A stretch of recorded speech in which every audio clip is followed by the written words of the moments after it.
Have you ever been certain your telephone would ring in the next 10 seconds? Or have you ever walked down a strange street and had the feeling that you knew what lay beyond the unturned corner? Yes? Then you've had a brief encounter with the world of the unknown. You are ready for the actual human experience that follows. Alcoa presents a new and unusual kind of television program that takes you just beyond the world in which you live. Alcoa presents Aluminum, from the world's leading producer, Aluminum Company of America, who creates new and unusual uses of this wondrous metal for the world in which you do live. And now, John Newland takes you one step beyond. The sea is calm now. Guns are silent. Planes in the sky carry nothing more menacing than tourists. All things considered, it's a good time in the world. But it wasn't always so good or quiet.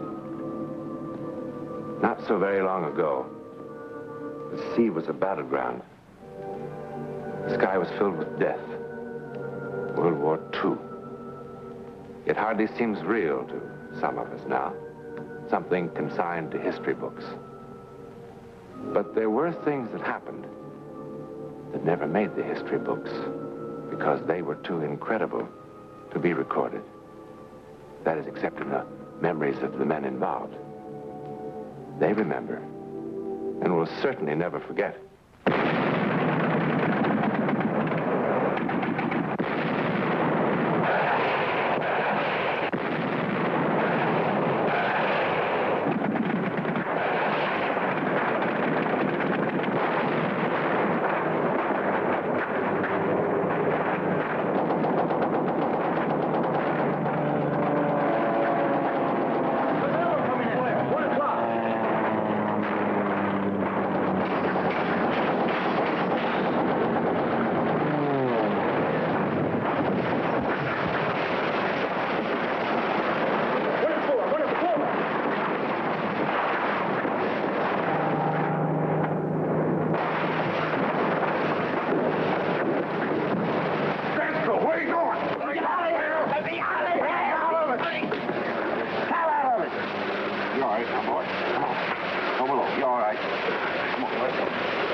How many hits did we get? 2, sir. Nothing serious. All right. Secure all battle stations. Secure all battle stations. Secure all battle stations. Well, I hope it's the last we see of them for a while. Sir, all gun crew reports secured. What was the follow-up on number 1 gun? Driscoll came unglued, sir. We'll take him below and have Harris tend to him. I did, sir, but Harris is in no condition to treat a sick dog. Again? Yes, sir, again. The engineering officer reports, sir, the electrical board is out. Be at least 6 hours before repairs are completed. All right, Boats. Aye, sir. Well, this is sure a lucky day. So for 6 hours, we just sit here. Wonder how long it'll be before one of their reconnaissance planes spots us. It'd be quite an afternoon, sir. Could be. What do you suppose made young Driscoll crack up? He'll be all right. I'm not worried about him. Harris? Yes. I think I understand, Harris. Well, I don't, sir.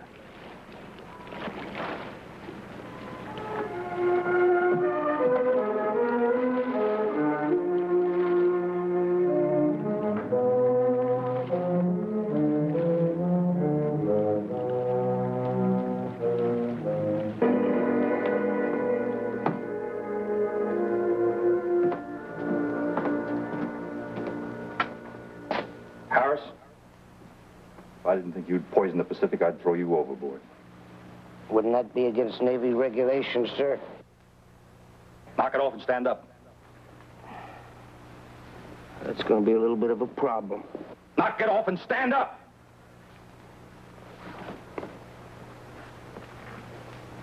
Oh, I've had a belly full of you, Harris. I've had you. Run up to there. Put this man in the brig. Aye, aye, sir. Let's go, Harris.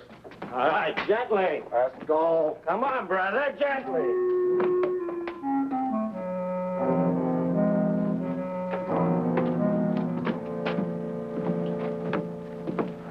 Sir? What about Harris? You see him? Yes, I saw him. He was stoned again. I had to put him in the brig. That's the third time in 2 weeks. May I speak frankly? Since when do you have to ask? I sincerely hope you're going to recommend court-martial this time.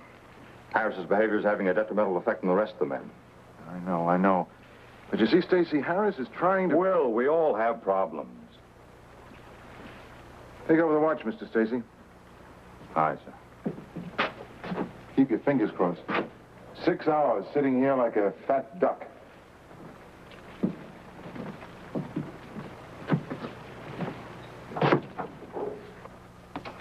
On your feet, Harris. On your feet. All right. That's all, Bosun. Aye, aye, sir.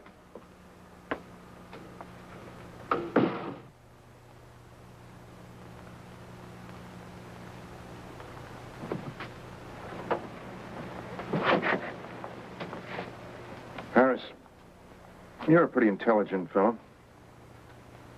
Do you know what being drunk during a battle means? You know what a court-martial would do to you? Yeah, up against a wall. And bang, bang, bang. Harris, you had me pretty confused. I mean, at first. Why would one of the best men in my ship suddenly turn into the Navy's #1 fowler? You drink a little, you forget your troubles. What's wrong with that? You ought to try it, Captain. Maybe you could forget how we're stuck out here all by our lonesomes. Who knows, you might even forget the whole lousy war.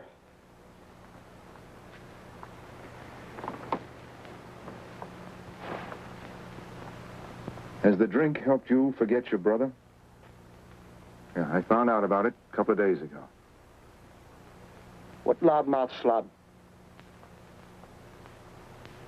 That's none of your business. Everything on this ship is my business, and don't you ever forget it. How old was he? What are we gonna have, a nice little heart-to-heart talk? 19. A rich, full life, huh, Captain? I'm sorry. Who isn't? Everybody's sorry. The Navy Department, my mother, the girl who was in love with him. Nobody's as sorry as me. I talked him into enlisting.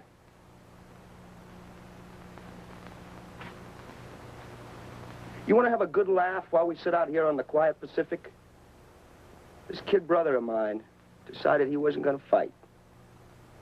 He and his girl were going to get married, and they were going to be medical missionaries. Take penicillin and the word of the Lord to the Hottentots. But after Pearl Harbor, I had a nice long talk with little brother. Made him see the error of his ways. You should have heard me, Captain. You would have been real proud. I used every cliche in the book. I didn't miss a one. You have to do God's work with a gun before you can do it with a medicine and a hymn book. I even said that.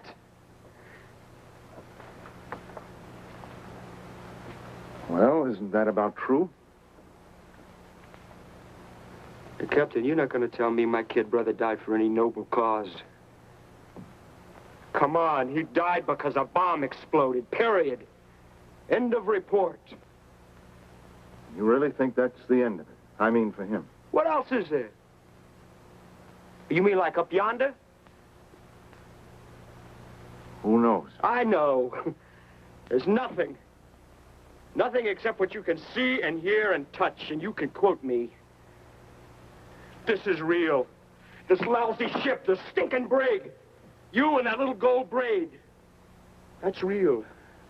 There isn't anything else. There's nothing else. That's also real, Harris. And if that's the only reality, God help us. If you have to hate somebody for killing your brother, try hating the enemy.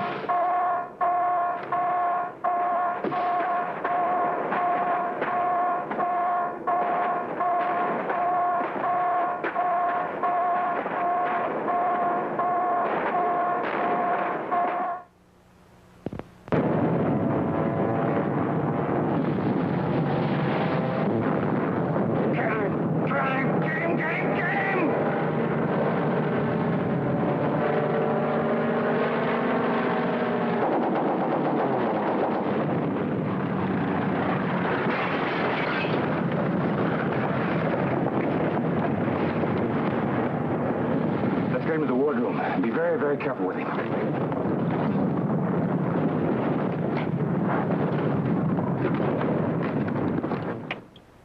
But, sir, you know we're under strict orders not to break radio silence. Just do as I tell you. Contact the heavy cruiser Athena and tell them I want to talk to their chief surgeon.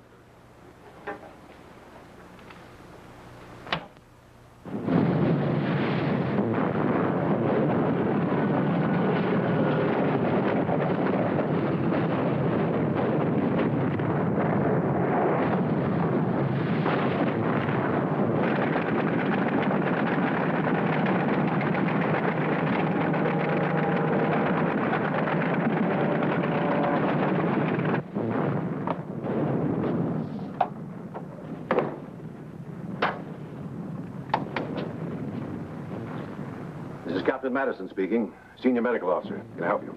This is Lieutenant Commander Stacy. Commander Fielding, our skipper's badly hurt. He's bleeding to death. We don't know what to do. Fielding? Bill Fielding? Well, isn't there anybody aboard who... We've got nobody. Nobody. There's a fellow up in the brig who's supposed to be a pharmacist's mate, and that's all. What's his rating? Before we busted him, he was a pharmacist's mate first class. Send him up to the radio shack. I want to talk to him. Sir, he's hopeless. Mr. Stacy, I'm afraid he's the only hope you have.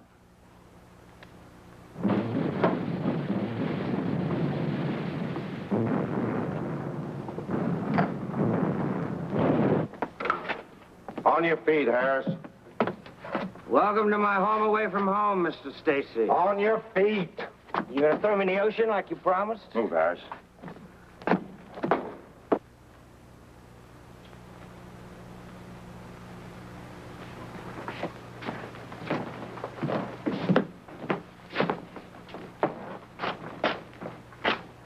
Come on, Harris. Check that shrapnel wound in his neck. We need to know just how serious this is. Oh, wait a minute, I'm no doctor. You check it, Harris.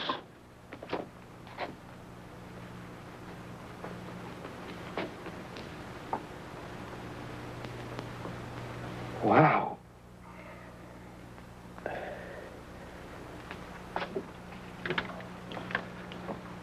Harris is with me now. Here he is. Tell him what you told me. I examined Commander Fielding. What did you find, Harris? He's got a hunk of shrapnel in his neck. Exactly where? It's on the left side, a couple of inches above the shoulder. How bad's the bleeding? Well, it's pretty bad. Mr. Stacy tells me you're a pharmacist's mate first class. I was. At the moment, I'm a prisoner of war. Stop clowning. What do you want him to do, sir? How long will it take to rig a loudspeaker in the wardroom? A couple of minutes. Get some men on that. Good. Now have Harris break out the instruments and start scrubbing. Contact me later. Yes, sir. What's he talking about? What for? Get to the wardroom on the double. What for? Get to the wardroom, Harris. The way I feel, I couldn't take the nail out of a bedpost. What if I say I just won't do it? What are you going to do, shoot me? You're going to do it. Look, can I get this through your head? Even if I was feeling okay, I couldn't do it. Madison's one of the best surgeons in the fleet. If he thinks it might work, that's good enough for me. Yeah, but the skipper's not a bad guy. This is like killing him. And if we do nothing, what happens then? Here.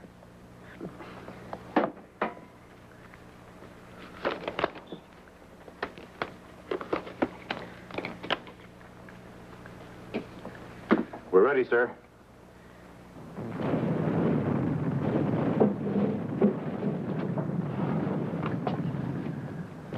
Have you started the plasma? Yes, sir. Look, sir, I got the shakes so bad I can't do this. Is he still unconscious? Did you hear what I said? Is he still unconscious? Yes, yes. All right, good. Now, we can't risk using anesthetic in his condition. Sir, will you please listen to me? Now, you listen to me. This is tough. We're stuck. You're going to do it. You're going to follow my instructions quickly and carefully. You're going to do exactly what I tell you to do. Your skipper happens to be a very good friend of mine.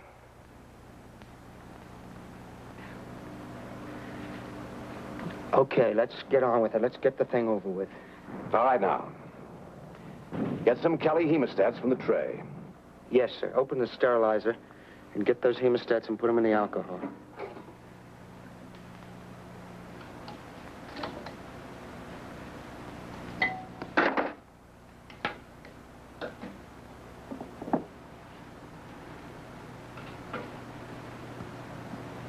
All right, sir.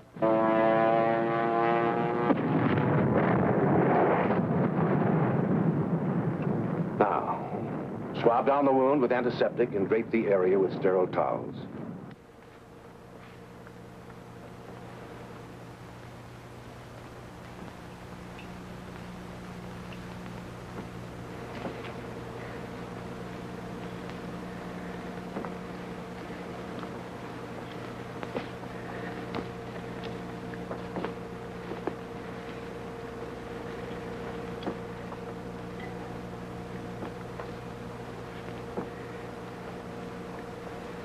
Okay, sir, that's done. Sir? Dr. Madison? Dr. Madison, are you there? Yes. All right now, Harris. The first step is to clamp off the small veins, tie them with the suture. You'll see which ones I mean when you begin. If we're lucky, you'll have no difficulty locating them.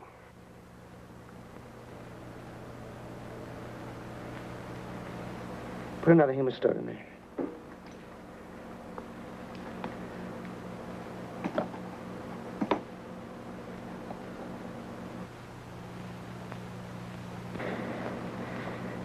Okay, sir.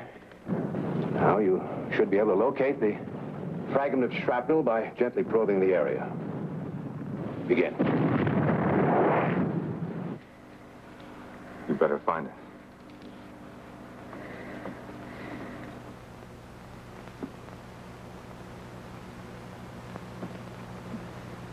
Look, will you wipe my forehead, please?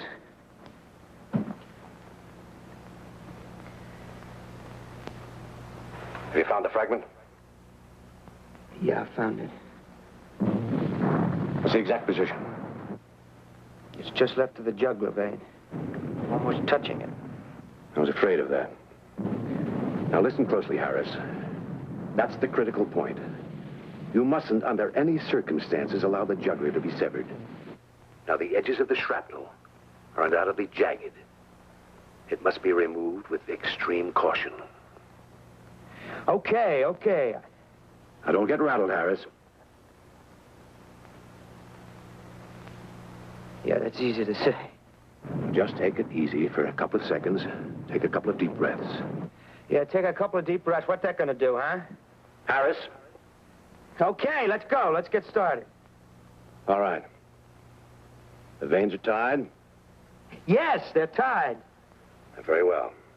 Now, grasp the fragment with the hemostat. Gently, firmly. Yeah. I had it. It slipped away. Try again, Harris. Now, try to be just a bit firmer. Once you have the clamp around the fragment. It is jagged, isn't it? Well, it's like a top of a tin can. Are you all right, Harris? Yeah, I got it now. Good. Now, the removal of the fragment is the most delicate part of the job. Now, you've got to let me guide you. One wrong move. What is it? What's that? Oh, no, they've broken contact. Oh, not now. Oh, come on, not now. Well, if we don't get that thing fixed, he'll die. I'll go up to the radio shack and try to get through. Don't try anything by yourself, you hear me? Oh, hurry, sir. Hurry!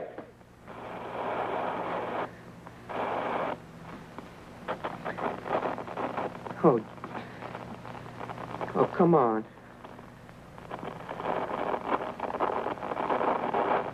Come on, please. What happened? I don't know, sir. The Athena just quit sending. Why? My God, why? Sounded like she was under attack. Maybe they knocked the antenna out. I haven't been able to raise a thing. Contact one of the other ships. Anyone. Find out what happened. I'll try, sir. 7-2. Break.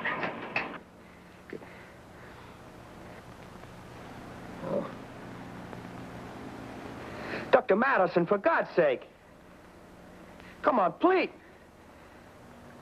Harris? Harris? Yes, sir. What happened? We lost contact. Is Fielding still all right? Yeah, he's still breathing. Well, let's get on with it. Oh, the clamp slipped. Look, I'll have to reach the fragment again.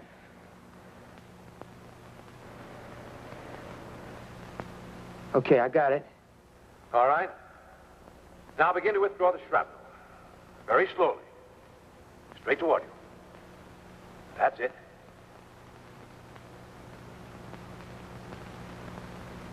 No, straight toward you. Carefully. Stop. I think he's gaining consciousness. That does not happen, Harris. He can move and lacerate the jugular. Now hold the fragment exactly as it is. Do you understand? Be very calm. It's okay, we're in luck. He's passed out again. Slowly. Firmly pull slightly upward on the fragment. Slow. Good. Now never take your eyes off the jugular. Up. Now. Straight again. Straight toward you. That's it. I got it. You're not finished yet, Harris. Now, you must tie off the deep bleeders as you did the outer ones. Use the hemostats to clamp them off.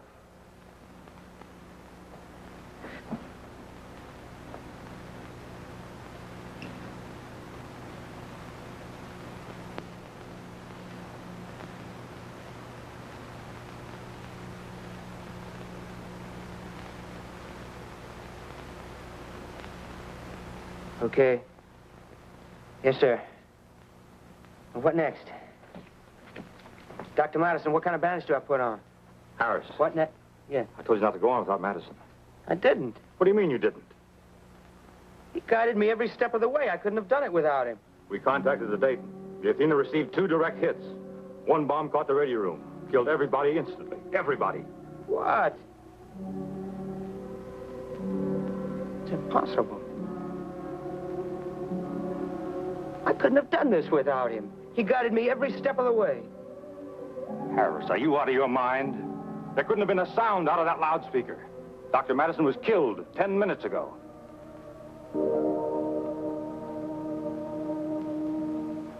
Lieutenant Commander Stacy was right about one thing. The heavy cruiser USS Athena did take 2 direct bomb hits from enemy aircraft at 10:40 hours, March the 22nd, 1944. One of the bombs knocked out the communication system of the ship, at the same time killing radio man first class Tom McCrory and Captain Clyde Madison, the senior medical officer aboard the USS Athena. I suppose, too, that we reasonable people must agree with Lieutenant Commander Stacy on another count. After Madison was killed, the further transmission of his voice was absolutely impossible. But it was also absolutely impossible for pharmacist mate Harris, an untrained man, to complete this final and most complicated stage of the operation without his voice. To really explain what happened in that hot, steamy wardroom, we cannot look simply to logic or reason, can we? I can only tell you that there is now, living in Southern California, a retired naval officer who has a word for it. His word is miracle. His name is Will Fielding. In a moment, something about next week. Kill? Can it kill 9 times in 9 consecutive generations? Seems incredible, doesn't it? Well, next week, we will bring you one of England's most celebrated outbreaks of witchcraft. We hope you'll be in the audience.